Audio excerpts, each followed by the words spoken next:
Once again a very warm welcome to all of you. एक बार फिर दोबारा से आप सभी लोगों का स्वागत है और अभिनंदन है। ऑर्डर एंड रैंकिंग हम लोग पढ़ रहे हैं और आज के सेशन में हम लोग क्रम और अनुक्रम के सिद्धांत का भाग 2 देखने वाले हैं। ठीक है, तो भाग 2 की हम लोग शुरुआत करते हैं और भाग 2 के अंदर कौन कौन से टाइप्स के क्वेश्चन हम लोग यहाँ पर या कौन कौन से प्रकार हम लोग यहाँ पर डिस्कस करने वाले हैं, ये चीजों को देखते हैं। ठीक है, आइए।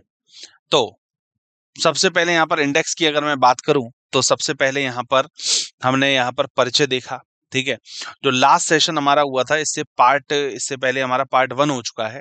ठीक है, पार्ट 1 के अंदर हम लोगों ने ये सारी चीजें हमने डिस्कस कर ली थी, मतलब प्रकार तीसरा, प्रकार दूसरा, प्रकार पहला, ये तीनों ही प्रकार हम लोगों ने वहां पर डिस्कस कर लिए थे। ठीक है, तो ये तीनों प्रकार जब हमने वहां पर डिस्कस कर लिए थे, अब इसके बाद में जो टोटल इसके प्रकार हैं वो आपके 6 हैं, आपको पता ही है।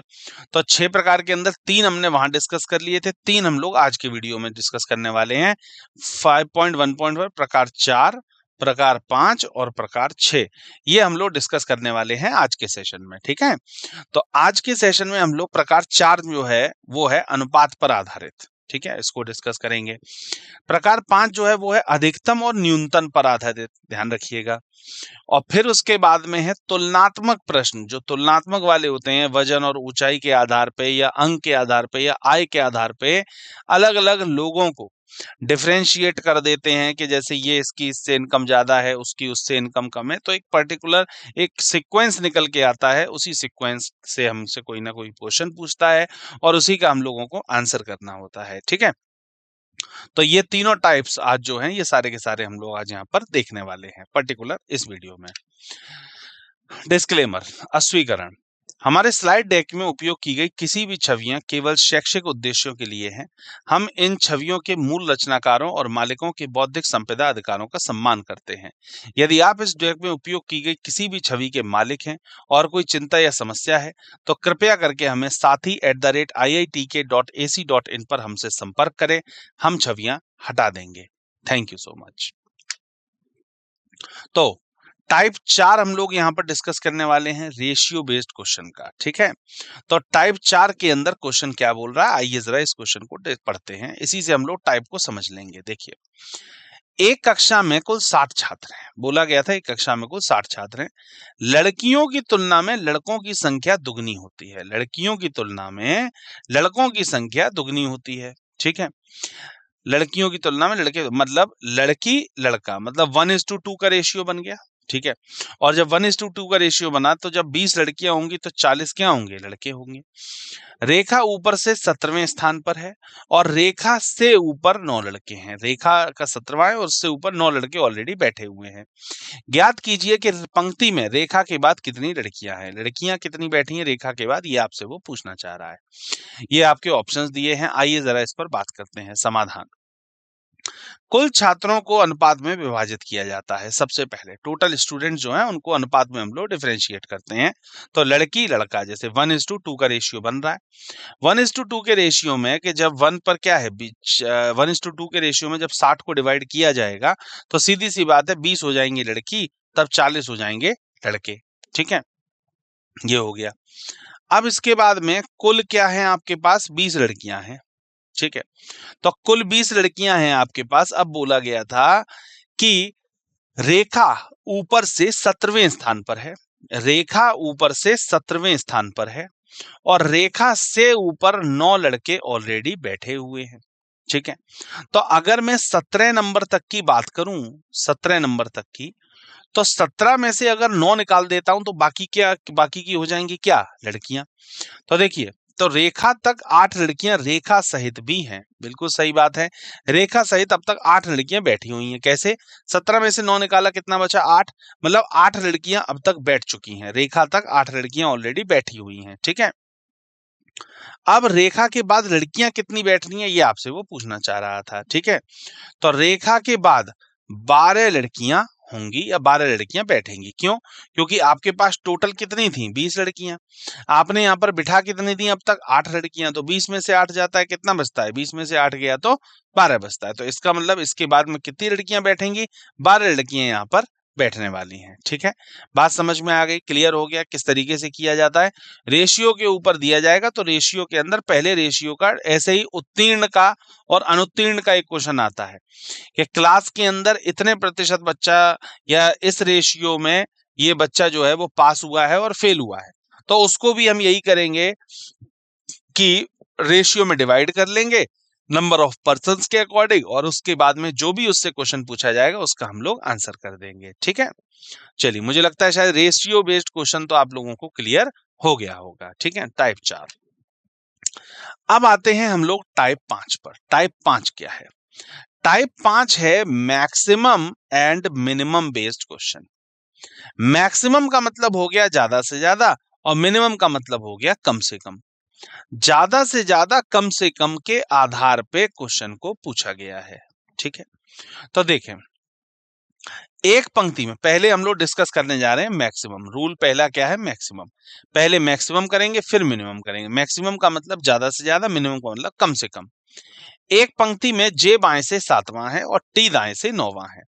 यदि इन दोनों के बीच में केवल ए बैठा हुआ है, देखिए साफ उसने बोल दिया कि इन दोनों के बीच में केवल ए बैठा हुआ है, तो इस पंक्ति में ज्यादा से ज्यादा कितने लोग बैठ सकते हैं? तो देखिए लेफ्ट से जे कितने था? 7वां था, और टी दाएं से कितना था? 9वां। इन दोनों के बीच में केवल ए बैठा है। केवल ए का मतलब ना जे और ए के बीच में कोई होगा, ध्यान रखिएगा, ना जे और ए के बीच में कोई होगा। देखिए एक बात समझ लीजिए, वो मैं आपको बता देता हूं। देखिए जैसे ना तो जे और ए के बीच में कोई होगा और ना ही ए और टी के बीच में कोई होगा। ठीक है, ना जे और ए के बीच में कोई होगा और ना ही टी और ए के बीच में कोई होगा। मतलब ओनली का मतलब जब जहां पर केवल लगा दिया या ओनली लगा दिया, इसका मतलब तो सिर्फ वही बैठा हुआ है। तो इसलिए ये इधर से कितना था? 7वां, और ये इधर से कितना था? 9वां।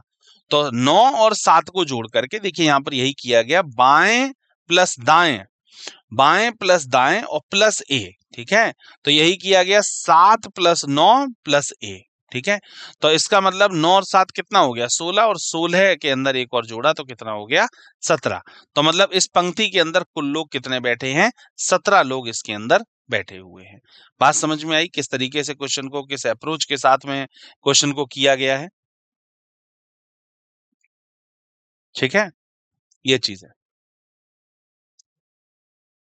तो ये चीज रहेगी इसके अंदर। ठीक है, 17 लोग इस कतार के अंदर बैठे हुए हैं। अब ये क्या हुआ? ये हुआ मैक्सिमम, मतलब ज्यादा से ज्यादा कितने लोग बैठ सकते हैं? 17 लोग। अब यहीं पर ही मान लीजिए मिनिमम से अगर कोई क्वेश्चन पूछ लिया कि कम से कम कितने लोगों में आप काम चला सकते हैं, तो एक तो सवाल अगला है मिनिमम का, और एक इसी पर ही एक और मैं क्वेश्चन बना देता हूं। सेम क्वेश्चन है, बस इसके अंदर ज्यादा से ज्यादा की जगह पर हम कम से कम एज्यूम कर लेते हैं। तो अगर यहां पर मैं कम से कम एज्यूम कर लेता हूं, तब इस क्वेश्चन का आंसर क्या हो जाएगा? बदल जाएगा। कैसे बदल जाएगा? कि ये अब कम से कम में करना है तो हमें क्या करना पड़ेगा? इन दोनों को क्रॉस करके बैठाना होगा, क्योंकि हमें कम से कम चाहिए। तो टी और जे आपस में क्रॉस कर जाएंगे। क्रॉस करने के बाद फिर बीच में कौन बैठेगा? ए बैठेगा। बिल्कुल सेम डायग्राम ऐसा ही इसका भी बनेगा, बस टी ऐसे क्रॉस करके यहां पर बैठेगा जे 7वें नंबर पे, और इधर से ये क्रॉस करके सेम इधर बैठ जाएगा टी 9वें नंबर पे, और इन दोनों के बीच में कौन है? ए है। अब ये हो गया मैक्सिमम और ये हो गया मिनिमम। ठीक है, ये मैक्सिमम और ये मिनिमम। तो यही मेन डिफरेंस होता है मैक्सिमम और मिनिमम के अंदर के, मैक्सिमम क्या है और मिनिमम क्या है। ठीक है, अब इसका आंसर क्या हो जाएगा? इसमें ये हो गया, लेफ्ट से एक आदमी कितना है? 7वां, और राइट से एक आदमी कितना है? 9वां। अब जैसे मान लीजिए अगर मैं जे को ही ले लेता हूं, तो जे इधर से कितना था? 7वां। तो इधर से जे कितना होगा? राइट हैंड से दाएं छोर से कितना होगा? भाई दाएं छोर से टी कितना है? 9वां। तो ए कितना होगा? या फिर ए को सेंटर मान लीजिए, सुनिए मेरी बात, आप ए को बीच में मान लीजिए इन दोनों के।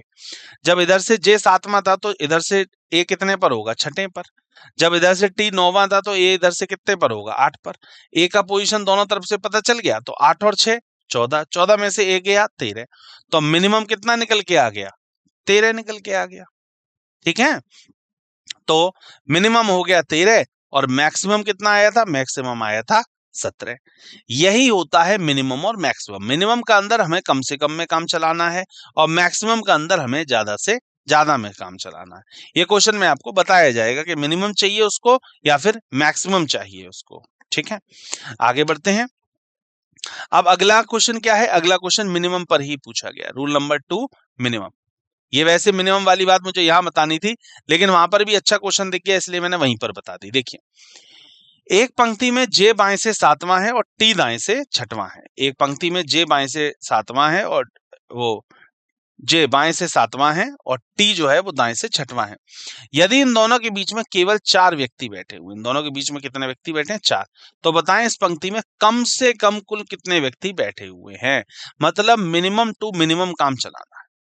तो मिनिमम चलाना है तो मिनिमम के लिए हमें अधिक, वो एक बात समझ लो, जब कभी भी मिनिमम में काम चलाना है तो इसका मतलब ये है कि हमको क्रॉस कराना ही कराना पड़ेगा। मतलब ये दोनों लोग क्रॉस करके ही बैठेंगे और मैक्सिमम में क्रॉस कराने की जरूरत नहीं होती है, मैक्सिमम में क्रॉस की नीड नहीं होती है। तो यहाँ पर फिर दोबारा से मिनिमम पूछ लिया तो हमको क्रॉस कराना पड़ेगा, और अगर मैक्सिमम यहाँ पर पूछा जाता तब क्या आंसर होता? 7 और 6 हम लोग जोड़ लेते 13, और 13 और 4 कितना हो जाता? 17। 17 इसका मैक्सिमम आंसर आ जाता, 17। लेकिन ये क्या था? ये इसका मैक्सिमम आंसर था।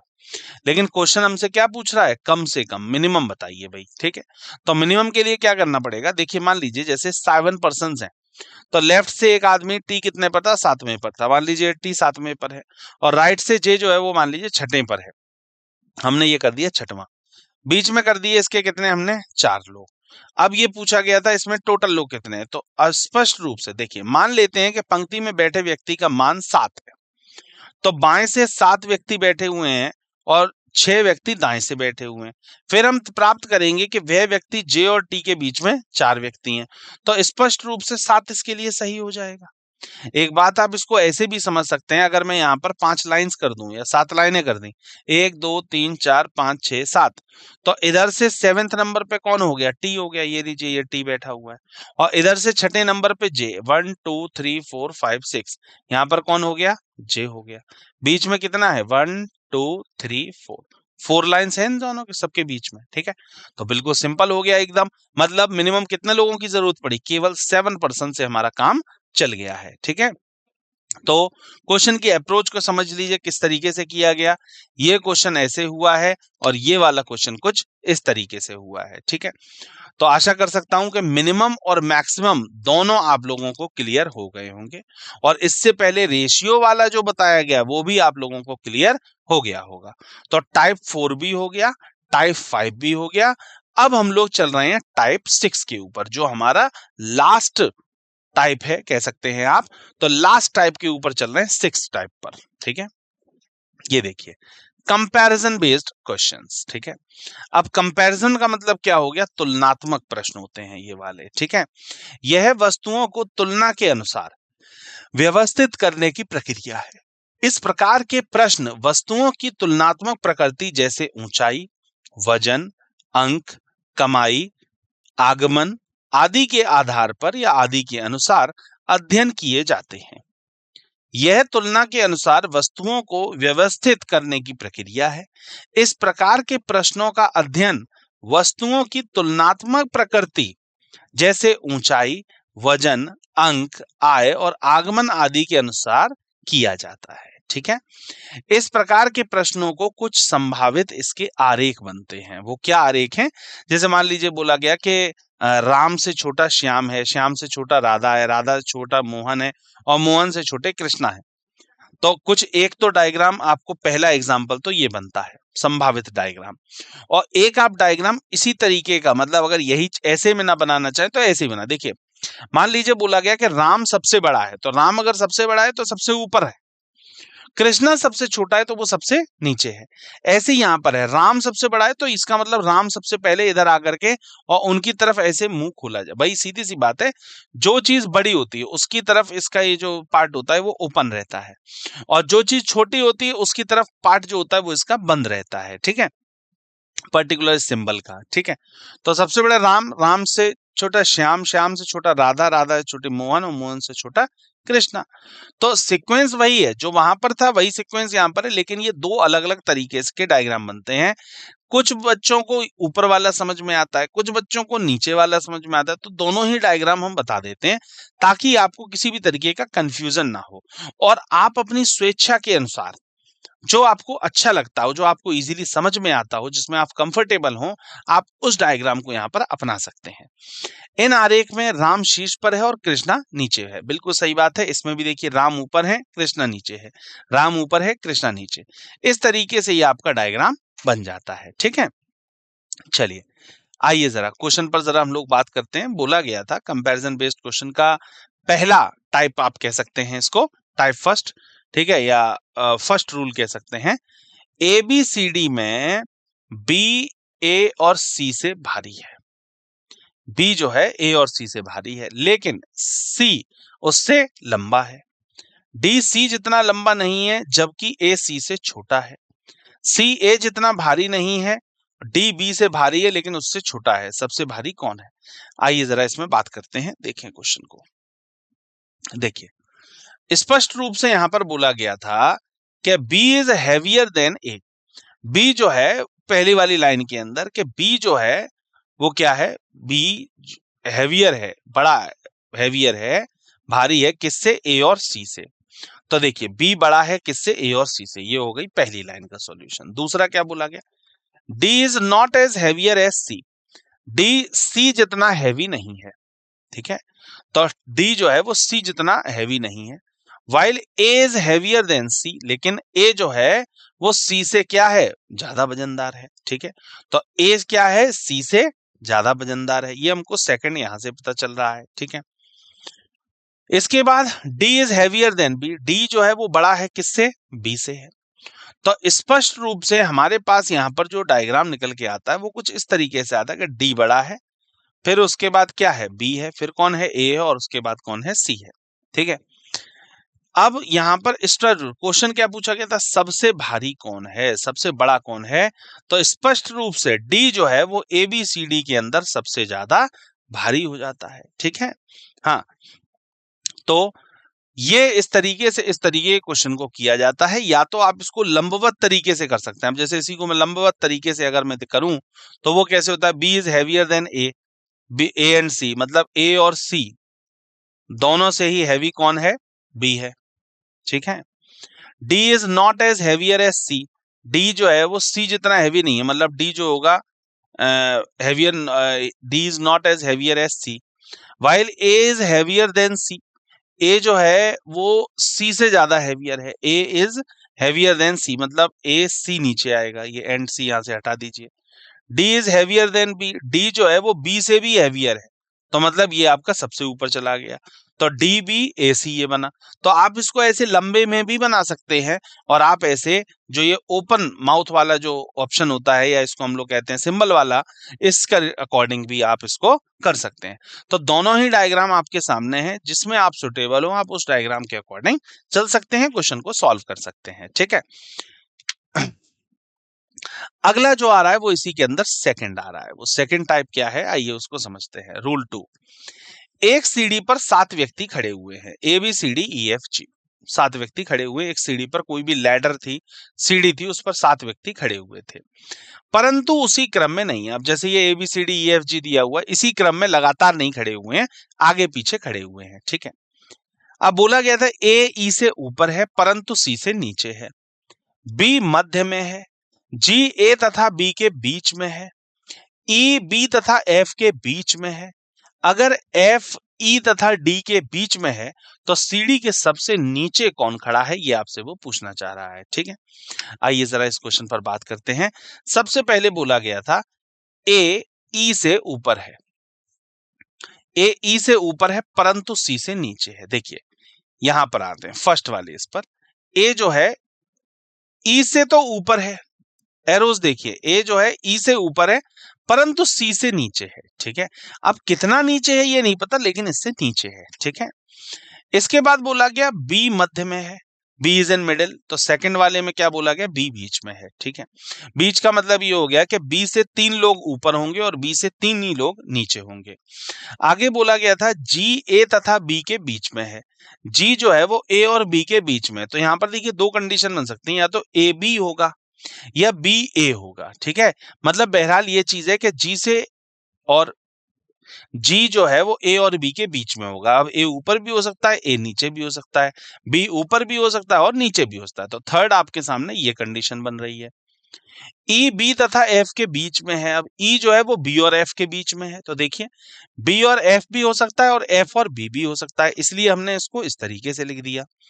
पांचवा क्या है, अगर एफ ई तथा डी के बीच में है। अगर एफ जो है ई तथा डी के बीच में है, ई स्लैश डी और डी स्लैश ई, तो सीडी के सबसे नीचे कौन खड़ा। तो पांचों ये कंडीशन थी। अब इसको लंबवत तरीके से यहां पर इसको हमने सॉल्व कर दिया। कैसे, कि ए ई से ऊपर है परंतु सी से नीचे है। ए जो है वो ए ई से ऊपर है, ए जो है वो ई से तो ऊपर है परंतु सी से नीचे है, सी से नीचे है। कितना नीचे नहीं पता, बस नीचे है। बी मिडिल में है, बीच में है। जी ए तथा बी के बीच में है। जी जो होगा वो ए और बी के बीच में कौन है जी, जी है। इसके बाद में ई बी तथा एफ के बीच में है। ई जो है वो बी और एफ के बीच में है, ठीक है। अगर एफ ई तथा डी के बीच में है, अगर एफ जो है वो ई तथा डी के बीच में है, तो सीडी के सबसे नीचे कौन खड़ा है। तो सीडी के सबसे नीचे कौन खड़ा हुआ है, डी खड़ा हुआ है। ये हो गया इसके लिए आंसर। बात समझ में आई। तो देखिए यही सीक्वेंस बनके तैयार हो, C A G B E F D. जो सीक्वेंस यहां पर है वही सेम सीक्वेंस यहां पर है, बस मैंने सॉल्व करके आपको बता दिया कि इस तरीके से ये सॉल्व होगा। तो स्पष्ट रूप से डी जो है वो सीडी के सबसे नीचे है, या सबसे नीचे खड़ा हुआ है, या सबसे नीचे बैठा हुआ है, कुछ भी मान लीजिए। बहरहाल डी जो है वो सबसे नीचे होगा। तो ये हो गया सीढ़ी पर आधारित क्वेश्चन, कि ये उससे नीचे है, वो उससे ऊपर है, वो उसके दाएं है, वो इसके बाएं है। इस पर आधारित ये वाले क्वेश्चन आपसे पूछे जाते हैं, ठीक है। तो ये हो गया कंपैरिजन का। जो ये वाला क्वेश्चन था, ये था छोटे बड़े के आधार पे या वजन के आधार पे। अब ये वाला जो क्वेश्चन था, ये था सीढ़ी पर आधारित, के वो उससे ऊपर है, वो उससे नीचे है, वो वहां है, वो यहाँ है। इस पर आधारित हो गया। अब तीसरा क्या आता है, जरा इस पर नजर करते हैं। तीसरा आता है ये वाला, क्या एक परीक्षा में राज को मुकेश से अधिक अंक मिले। ये है अंकों के ऊपर आधारित। मैंने कहा था ना, अंकों के ऊपर आधारित भी हो सकता है कि उसको इससे कम मिले हैं, उसको इससे ज्यादा नंबर मिले हैं, किसी को कम किसी को ज्यादा। इस तरीके से क्वेश्चन को किया गया। आइए जरा क्वेश्चन को एक बार पढ़ते हैं पहले। थर्ड है ये, ठीक है। रूल 3, एक परीक्षा में राज को मुकेश से अधिक अंक मिले लेकिन प्रिय से कम मिले। एक परीक्षा में राज को मुकेश से अधिक अंक मिले लेकिन प्रिय से कम मिले। प्रिय को गौरव और कविता से अधिक अंक मिले, ठीक है। गौरव को मुकेश से कम अंक मिले लेकिन उसके अंक समूह में सबसे कम नहीं है। साफ बोल दिया है कि उसके अंक जो हैं वो समूह के अंदर सबसे कम पर नहीं है। अंकों के अवरोही क्रम में दूसरा कौन है, अंकों के अवरोही क्रम में दूसरा व्यक्ति कौन होगा, ये आपसे वो पूछना चाह रहा है, ठीक है। डिसेंडिंग ऑर्डर में। आइए जरा बात करते हैं जानकारी के अनुसार। अब देखिए यहाँ पर आप दो तरीके के डायग्राम बना, या तो आप इस तरीके से बना लीजिए, ये वाला जो बनता है मुंह खुला वाला, और एक आप ऐसे भी बना सकते हैं जो कि लंबवत तरीके से ये बन जाता है, ऐसे वाला बॉक्स वाला, ठीक है। तो एक परीक्षा में राज को मुकेश से अधिक अंक मिले, राज को मुकेश से अधिक अंक मिले। तो मुकेश से अधिक अंक मिले हैं राज को, तो राज जिसको ज्यादा है, जो चीज वजन में ज्यादा है, वेट में ज्यादा है, या किसी भी चीज ज्यादा है, उसकी तरफ मुंह से ओपन रहता है इसका। तो राज को मुकेश से अधिक अंक मिले लेकिन प्रिया से कम मिले। लेकिन प्रिया से क्या मिले हैं, कम मिले हैं। तो पहली इक्वेशन हमने ये वाली सॉल्व कर ली, ठीक है। प्रिय को गौरव और कविता से अधिक अंक मिले हैं। प्रिय को गौरव और कविता इन दोनों से ज्यादा किसको मिले हैं, प्रिया को मिले हैं। ये हो गई आपकी सेकंड इक्वेशन सॉल्व। तीसरा क्या बोला गया था, गौरव और मुकेश से कम अंक मिले लेकिन उसके अंक समूह में सबसे कम नहीं है। गौरव को जो है मुकेश से कम अंक मिले हैं, ठीक है, गौरव को मुकेश से कम अंक मिले हैं, गौरव जो है लेकिन गौरव को जो है उसके अंक समूह में सबसे कम नहीं है। मतलब कि उस पूरे समूह के अंदर, मतलब इन सभी के अंदर जितने भी ये लोग हैं, इन सब के अंदर सबसे कम पर नहीं होगा गौरव, ये कंफर्म है। ठीक है, अब इसको अगर आप इस रूप से करना चाहें तो ऐसे कर सकते हैं, और अगर आप ऐसे करना चाहें बॉक्स बेसिस पर जो लंबवत तरीका होता है, इससे भी कर सकते हैं। क्या बोला गया था कि प्रिया को ज्यादा नंबर में, प्रिया को गौरव और कविता से अधिक अंक मिले हैं। तो देखिए, प्रिया को गौरव और कविता, अब हमें तो पता नहीं गौरव कौन है, कविता कौन है, कौन छोटा है कौन बड़ा है, तो ऐसे लिख दिया गौरव और कविता से अधिक अंक मिले हैं। तो जिसके पास ज्यादा अंक है वो उतना ही ऊपर होगा, जिसको कम अंक मिले हैं वो उतना ही नीचे होगा। ठीक है, गौरव को मुकेश से कम अंक मिले। ठीक है, राज को मुकेश से अधिक अंक मिले लेकिन प्रिया से कम। अच्छा, इससे पहले एक लाइन और ये वाली भी है कि राज को मुकेश से क्या मिले हैं, अधिक अंक मिले हैं। राज को मुकेश से अधिक अंक मिले हैं लेकिन प्रिया से कम मिले हैं।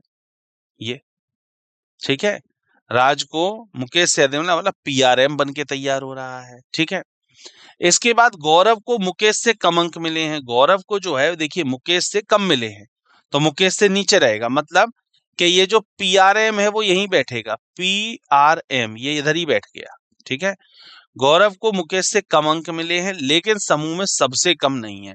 तो सबसे कम का मतलब ये हो गया कि गौरव जो है वो यहां पर तो बैठा हुआ है, ये बिल्कुल ठीक है, लेकिन सबसे नीचे ये नहीं जा सकता है। सबसे नीचे हमको के को ही शिफ्ट करना पड़ेगा। ठीक है, तो के हो जाएगा सबसे नीचे, तो ये बनेगा पीआरएम, और के यहां से हट गया है, तो उसके बाद जी के। देखिए, प्रिया, राज, मुकेश, गौरव और कविता, बिल्कुल यही सीक्वेंस बनके तैयार हुआ है। तो मैंने कहा ना, आप दोनों तरीकों में से किसी भी तरीके को अपना सकते हैं, दोनों ही तरीके आपके अपने हैं। किसी भी तरीके को ये मत मानिए कि नहीं हमको इससे नहीं, हार्ड एंड फास्ट कोई रूल नहीं है कि इसी से ही करना है। आपको जो सुटेबल लगता हो, मुझे ये लंबवत वाला तरीका ज्यादा सुटेबल लगता है तो मैं इससे करता हूं, आपको ये वाला लगता है आप इससे करिए, जिससे देखिए क्वेश्चन सॉल्व होना चाहिए और एक्यूरेसी के साथ में होना चाहिए। 100% एक्यूरेसी के साथ, मतलब आंसर हमारा गलत नहीं होना चाहिए। बस, चाहे फिर तरीका कुछ भी हो, उससे फर्क नहीं पड़ता है। ठीक है, तो स्पष्ट रूप से अब सवाल में पूछा क्या गया है, अंकों के अवरोही क्रम में दूसरा कौन है। दूसरा कौन है, तो राज को दूसरे सबसे अधिक अंक मिले हैं। राज को दूसरा सबसे अधिक अंक प्राप्त करने वाला दूसरा लड़का राज है। ठीक है, तो राज हो जाएगा इसके लिए बिल्कुल सही जवाब, परफेक्ट आंसर, राइट आंसर। ठीक है, अब जब ये सीक्वेंस बनके तैयार हो जाता है, इसी के आधार पे आपसे कुछ ना कुछ वो पूछ लेता है, सबसे कम अंक किसको मिले हैं, बीच में कितने लोग हैं, ठीक है, एम से ऊपर कितने लोग होंगे, जी के नीचे कितने लोग होंगे। बस ऐसे ही क्वेश्चन, सबसे अधिक और सबसे कम किसको मिले हैं, बस ऐसे ही 3-4 सवाल इसके ऊपर बनते हैं। वो क्वेश्चन कुछ भी हो सकते हैं, उससे फर्क नहीं पड़ता है। देखिए, मेन होता है इस तरीके की चीज में, एक पजल हो गया, एक ये हो गया, इस तरीके की चीजों में परफेक्ट डायग्राम बनना। जितनी भी ऊपर कंडीशंस दी गई हैं वो सारी कंडीशन इसके ऊपर फॉलो होना। अगर वो ऊपर वाली सारी कंडीशन इसके ऊपर अगर फॉलो हो रही हैं इस डायग्राम के ऊपर, इसका मतलब आपका डायग्राम सही है। और अगर ऊपर की एक भी कंडीशन या आधी भी कंडीशन ऐसी है जो इसके ऊपर फॉलो नहीं हो रही, मतलब बाकी सब तो फॉलो कर रहा है लेकिन बस ये छोटी सी एक चीज है जो इसके ऊपर फॉलो नहीं कर रही है, इसका मतलब आपका डायग्राम गलत बना है। तो बिल्कुल बेसिक इस चीज को आप समझ लीजिए कि डायग्राम तभी सही माना जाएगा, डायग्राम तभी सही होगा जब ऊपर की सारी जितनी भी कंडीशंस दी हुई हैं क्वेश्चन के अंदर, वो सारी की सारी उस डायग्राम के ऊपर फॉलो होनी चाहिए। डायग्राम पे फॉलो कर रही है, इसका मतलब डायग्राम बिल्कुल हमारा सही बना है, और डायग्राम के ऊपर फॉलो नहीं कर रही है, इसका मतलब डायग्राम सही नहीं बना है। बस इसी को ही हमको लोगों को चेक करना होता है। तो कंपैरिजन के अंदर आप लोगों ने देख लिया, एक अंक वाले क्वेश्चन देख लिए, ठीक है, मार्क्स के आधार पे, किसी को वेट के आधार पे होगा, वेट मतलब वजन के आधार पे हो गया, ठीक है, कोई मोटा या पतला होगा उसके आधार पे, जैसे मैंने अभी आपको बताया, ठीक है? तो ये इस तरीके के क्वेश्चन आपको मिलते हैं, ठीक है? मार्क्स के आधार पे हो गया था, ठीक है? सीढ़ी पर खड़े होने वाले पर हो गया था कि भाई सीढ़ी पर कौन इससे छोटा है, कौन छोटा है, कौन लंबा है, कौन मोटा है, कौन हल्का है, ठीक है? सीढ़ी पर आधारित क्वेश्चन हम लोगों ने किया था कि सीढ़ी पर कोई भी लैडर है, कोई भी सीक्वेंस है, सीढ़ी की जगह पर कभी-कभार बिल्डिंग भी दे देता है। 7 बिल्डिंग्स के एक आपको 1 से लेकर के 7 तक की नंबरिंग है। जी उस फ्लोर पे रहता है, जी से ऊपर ई नहीं रहता है, ई से नीचे ये रहता है। ऐसी कंडीशन दी जाती है, फिर आपको पूछा जाता है कि 6 फ्लोर फ्लोर पे कौन रहेगा, सबसे नीचे वाले फ्लोर पर कौन होगा। वो फ्लोर बेस्ड हो जाते हैं, बिल्डिंग पर आधारित, इमारत पर आधारित क्वेश्चन हो जाते हैं, ठीक है? चलिए, तो आज की समरी की बात कर लेते हैं, हम लोगों ने क्या-क्या पढ़ा। आज हम लोगों ने बेसिकली सेकंड टाइप इसके अंदर तुलना पर आधारित रैंकिंग को पढ़ा है। तुलनात्मक गुणों को पढ़ा है हमने, ऊंचाई के आधार पे, वजन के आधार पे, अंक के आधार पे, ठीक है? इन सभी चीजों को हम लोगों ने सीखा है, ठीक है? उदाहरण देखे हैं हम लोगों ने, ठीक है? छोटे, मोटे और क्या नाम है, इसके बाद बिल्डिंग वाले क्वेश्चन को हमने देखा है, इसके बाद इसके अंदर हमने अंक वाले क्वेश्चन को देखा है, ये सारी चीजें हम लोगों ने आज इसके अंदर पढ़ी है। अगले सेशन में जब हम लोग मुलाकात करेंगे, तब हम लोग इसके अंदर जो एक्सरसाइज है, उसका एक्सरसाइज का पार्ट 1 करेंगे, ठीक है? तो जब भी जितनी भी ये कंडीशन है, इन सभी कंडीशंस को ध्यान में रखते हुए, ठीक है? ध्यान में रखते हुए ये सारी कंडीशंस को आपको ध्यान में रखना है और ध्यान में रखते हुए आपको इन सवालों के जवाब देने हैं। मतलब ये सारी कंडीशंस एक बार क्लोज स्टडी कर लीजिएगा, क्योंकि जब आप एक्सरसाइज करेंगे तो इन्हीं सब का यूज होगा। तो एक्सरसाइज करते टाइम कोई प्रॉब्लम ना आए, इसके लिए आपको ये पहले से प्रिपेयर्ड रहना है, पहले से इन क्वेश्चंस को करना है, पहले से ये सारे रूल्स को समझ लेना है, ठीक है? मुलाकात होती है हमारी एक्सरसाइज सेशन में आप सभी लोगों से। Thank you so much.